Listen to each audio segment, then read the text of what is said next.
guys. How are we doing today? Oh, it's a wonderful day here in the shop. Many accomplishments. That's always gone on this foot. I don't know why I made that mistake today. Oh. I was watching Four Ponds today. What a beautiful double E. It's like candy. Hate to even turn it on. But I was watching someone else tonight who inspired me. And that would be, after passwords and I get them wrong, he made a grinding jig. First I thought he was making a toilet paper roll holder, which lathe tool grinding fixture. The name of the channel is Jeremy Makes, I think. I'm a little slow on the internet. Yeah, Jeremy Makes. And you know, I got all the wiring. I have to, what do I have to do? I have to rewire 2 plugs, and that cutter grinder's ready to run. I gotta, actually, I only have to wire 1 plug and I can run the cutter grinder. The other plug I'll have to rewire to run the lathe. But yeah, there's no reason why I can't, you know, at least touch up the brazed on carbide that I have. I have a green silicone or whatever, some kind of green wheel that I'm told you can sharpen carbide. So I have at least 1 carbide brazed on tool I'd like to use, and you know, someone asked me a question in the comments if you know, about doing something with the cutter grinder, and if I ever read anything or do I know anything. And you know, what I do basically is the 1 or 2 times I've sharpened something, the first time I attempted to grind something, which somebody let me know that this isn't for making a tool, it's for sharpening a tool. So I would take my tool that I want to sharpen, and I would go in there and I would imagine holding it up to the wheel. Okay, now I would hold it like this, I think, and I would move this way, or I would move this way. And then I hold it there and look at my fixture. So how can I make that thing hold this thing like that and have this movement? And you know, there's X, Y, and Z, and there's the 5th, the 6th, and 7th dimension, which you guys don't know about yet, but it's in my end of the shop.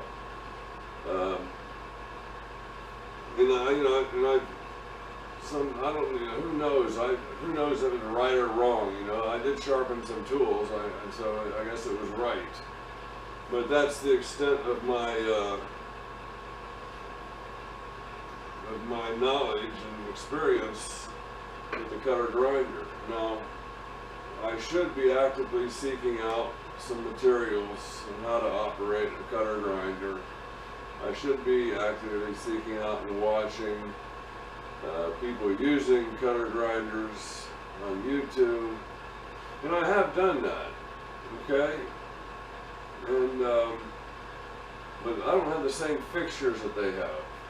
You know, they got the sliding bearing thing with the finger that, you know, I don't have any of that stuff. I have one fixture, a radial grinding fixture. And it's a good one, I'm sure. But I can't do what Steve's doing, you know, with those end mills, because I don't have the floating arbor, the floating, you know, I don't have the same setup as they have a lot of the time. So not only am I limited, I'm limited by what I don't know, and I'm also limited by what tooling I don't have. But as long as I can go in there and say I want to hold it like this, and I want it to move this way, and I think I'll be alright for a while.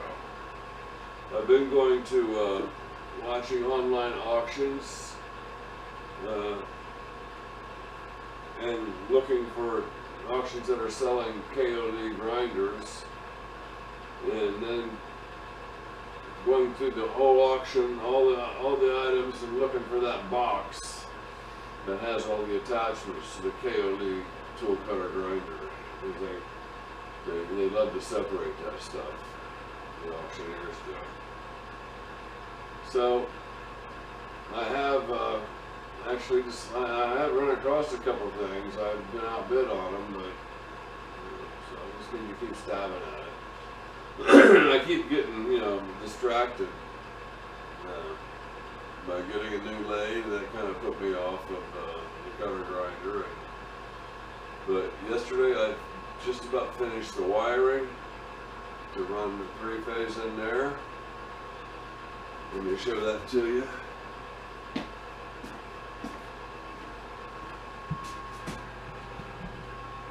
So, good, we're recording. Okay. So, here's the cord from the lathe. It's going up and over the door. And it's coming down. And it's meeting up with this gray wire, which is coming out of the phase converter. Now we have this wire down here on the floor, and it's coming up and meeting the lathe wire, and then it's going across here, and across here, and it's going to that plug. Is that plug in the picture? Yeah, sure it is. Black and orange.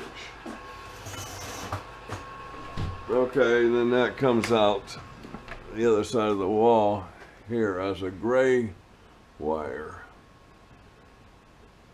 There's that, there it is, and that goes here to this breaker, the switch, and then comes over here and comes down and into the cutter grinder. I had a light set up over here, a flashlight. The lighting over here is terrible. I got some of these 4-foot lights down in my basement, so I'm gonna go steal those. I don't need all those lights down there. Here's here's my setup.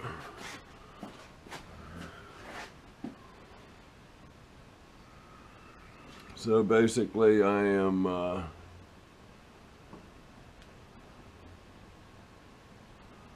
let me give you another angle of that.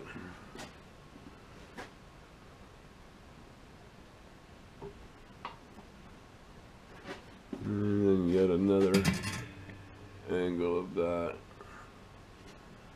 Where can I turn that control at? Over here. Okay, yeah.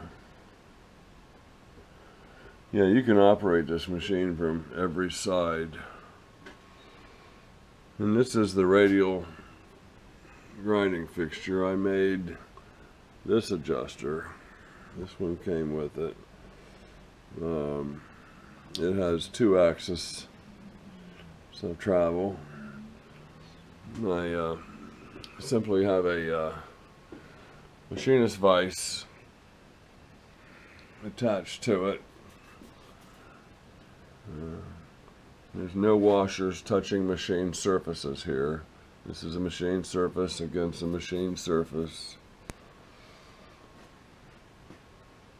And these are my This is my powered work head.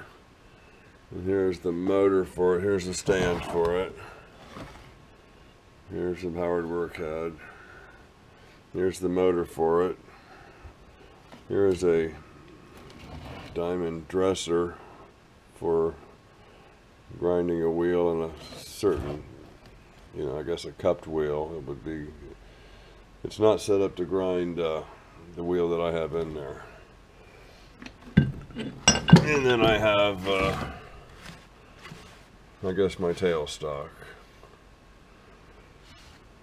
So, that's all I have as far as accessories, and,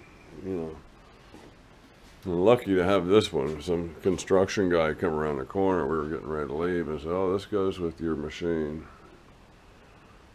Good God, man. You kidding me? So I got all this locked down, this locked down.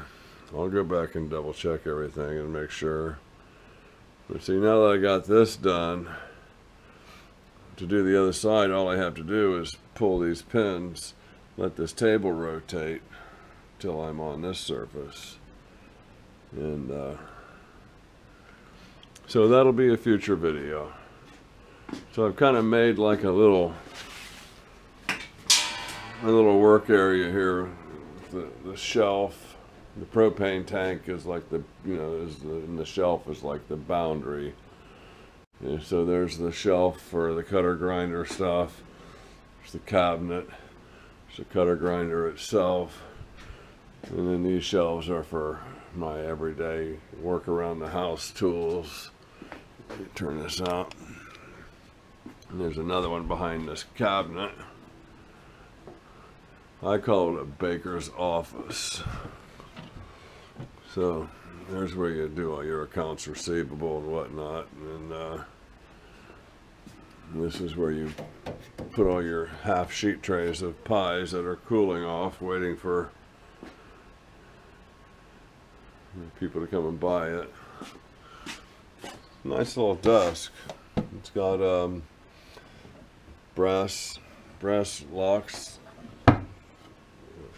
brass hardware locks on all of them. I'm missing the one handle, which is kind of a bummer because it is it's one you're not going to replace. Well, I guess you could have a casting made. It would be two pieces. It probably wouldn't be, it would be an ordeal for something that I was going to sell for $40. I actually was going to offer it to Craig Tate of Craig Tate's YouTube channel of the same name, Craig Tate, who just got a Ohio steel planer, metal planer. And you need to check out his channel. Yeah, he flat out refused me. No, he liked it. He just didn't, he wasn't prepared to move furniture. He was prepared to come and help me get my electric hooked up on this machine. Okay, I guess that's it. I went out and bought some springs today. And it turns out that the spring I need, I wanted to try a different, I have to replace the spring on that tailstock because I lost the original one in a sewer. Well, in the drain at the car wash. And it's a damn shame I didn't videotape that. And it turns out that the copper spring that I made a couple different copper springs for the tailstock, and it turns out the one I made, the short one, works fine on the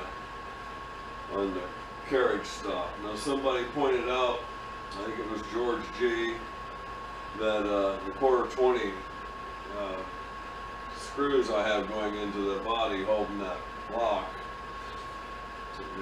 are not adequate to hold that carriage in place. So I can always go bigger, that's not a problem, and I will go bigger. I can't do any drilling on it today, right now, but I will be upgrading that to drill and tap 2 larger holes. This time I was pulling out, I just timed that my block only has to be through hole drilled. Eliminate all that tapping. Went over this machine today, and all the little tags, oil here with rocker at left end of box. So you want to drop this thing down here to the left.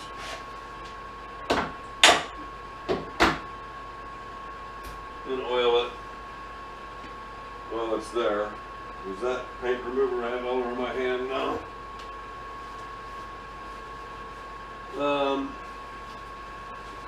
Then we got feed and screw, oil, oil instructions.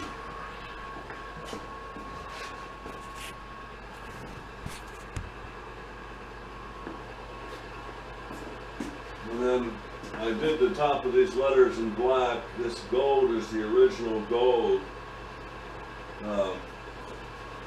from 1942 or thereabouts. I had some gold acrylic I put here. It's a bit gaudy. I mean, if the machine was a different, you know, if it was all, never mind. I did discover another tag that I hadn't noticed before. And it says this machine conforms to specifications of War Production Board. So this is the War Production Series machine. Oil instructions: keep oil reservoir to gauge lines, fill oil cups each day, use Texas NABOB or its equivalent, viscosity of 200 seconds at 100 Fahrenheit, grease motor twice yearly. What else did we uncover? There's the war sticker.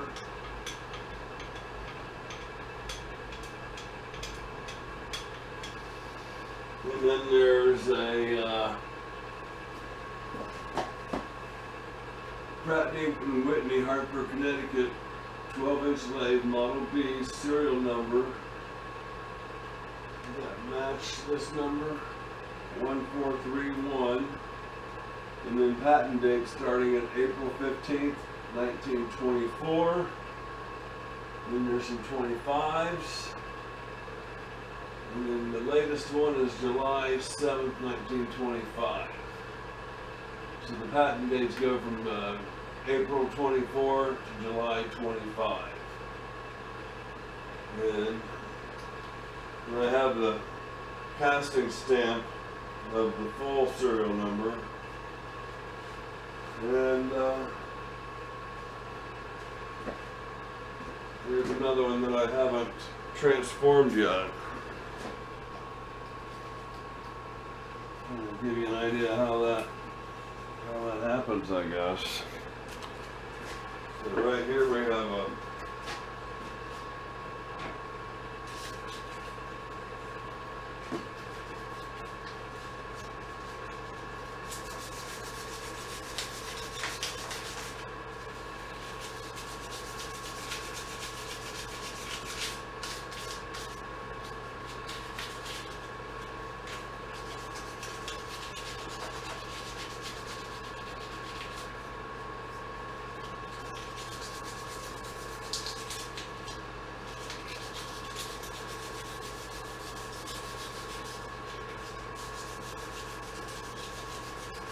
okay, let me get over here.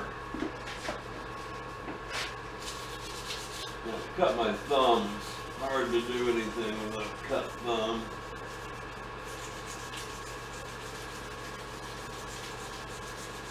There we go, it's coming out now.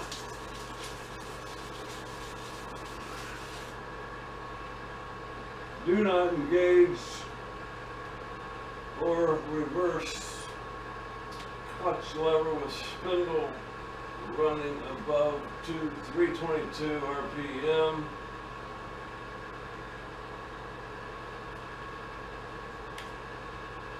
Above this speed, engage clutch lever before starting spindle.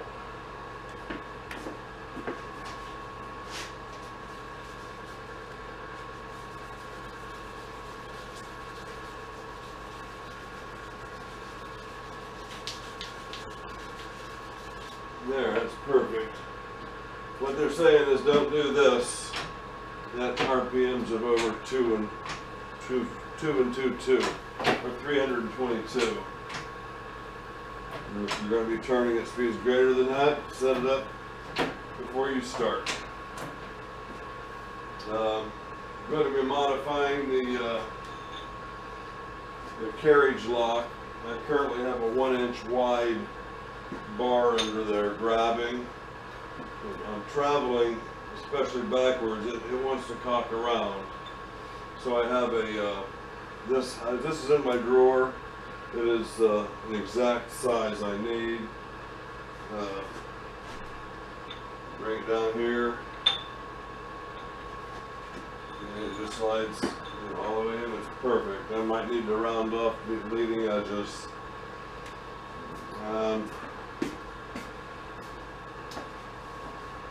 Wow.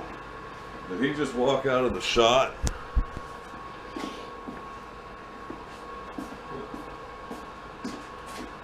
Well, that's all I got for today. I appreciate y'all being here. Appreciate your comments, for real. Appreciate you subscribing, helping this channel grow. God forbid I ever get the ability to go live. You guys will be sorry that day ever happened. So, I'm gonna get back at it. You guys have a good day, and we'll see you next time.